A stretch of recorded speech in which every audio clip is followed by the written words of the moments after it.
Welcome to this edition of Christian World News, everyone. I'm Wendy Griffith. Thanks for joining us. Well, imagine seeing your husband, brother, or father brutally killed by religious fanatics. That's what happened to many families when ISIS executed 21 Egyptian Christians in February. While the horrible video led to worldwide outrage, some families are happy that the martyrs kept their faith. And as Gary Lane found out, they're ready to forgive. I was very proud that my husband stood firm in his faith and that he didn't deny Jesus. That surprising reaction is happening 150 miles south of Cairo, in the village of El Aour.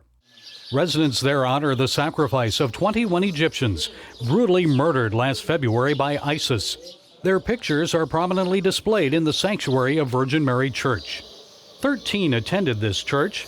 The martyrs left behind family members, like 23-year-old Mariam Farhat.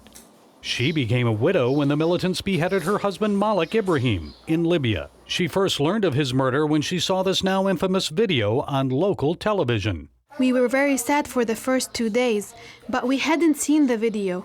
When we saw them in the video calling to Jesus, we were very comforted. And that's why Miriam and other families say they are now joyful, not sad. Babawi Alham's brother Samuel was among those killed.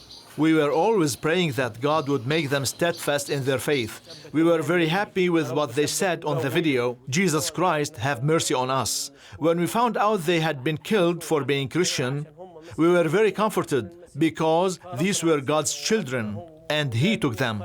Although Samuel's wife and children now live without a husband and father, his family told CBN News their faith is stronger. They forgive the jihadists and even pray for ISIS. I pray for them that God may open their heart and they may know the truth and know that what they do is wrong and then do the right thing. Jesus told us to forgive every sin, and we forgive them, and we hope that they can come to know Jesus. Christians here in Egypt are encouraged to know they're not alone. Back in the United States, there's a growing movement among Christians there to demonstrate unity and solidarity with those who are suffering for Christ in the Middle East. What we thought was, how could we identify and stand in solidarity with our brothers and sisters in Christ who are being brutalized around the world for their Christian faith? What tangible thing could we do? What practical thing could we do? Immediately, orange jumpsuits came to mind. Mahoney and others launched the #Orange Jumpsuit campaign. The movement has expanded to orange scarves, sweaters, and ribbons. It's to remind our brothers and sisters that we love them and we're standing with them, and to remind decision makers here in America and across the globe, the free nations of the world, we cannot be silent on this issue. Mahoney says the response has been amazing. Non-Christians have joined in as well. A Jewish rabbi to stand in solidarity with persecuted Christians is dyeing his beard orange, which I think is incredible, and I can't wait to see that. Miriam was encouraged after she viewed cell phone photos of Americans wearing orange. May the Lord make their love grow and grow. We are very happy with their love. We don't deserve their love. Mahoney says every 5 minutes around the world a Christian is killed for his faith. People don't understand the kind of barbarism and brutality they are going through. And you know, when I visit persecuted Christians in the Middle East, there's one thing they always ask. It doesn't matter if it's Iraq, Syria, wherever it might be, it's this: please remember us.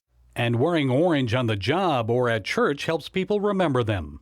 I think people need to understand that if we do not act quickly, the public expression of Christianity may be extinguished in the Middle East. As Elie Wiesel, Holocaust survivor and Nobel Peace Prize winner, says, we must always take sides. Silence only helps the oppressor, never the oppressed. Miriam also has a message for others who have suffered or still face danger from ISIS. Don't be sad or cry. God will support us all.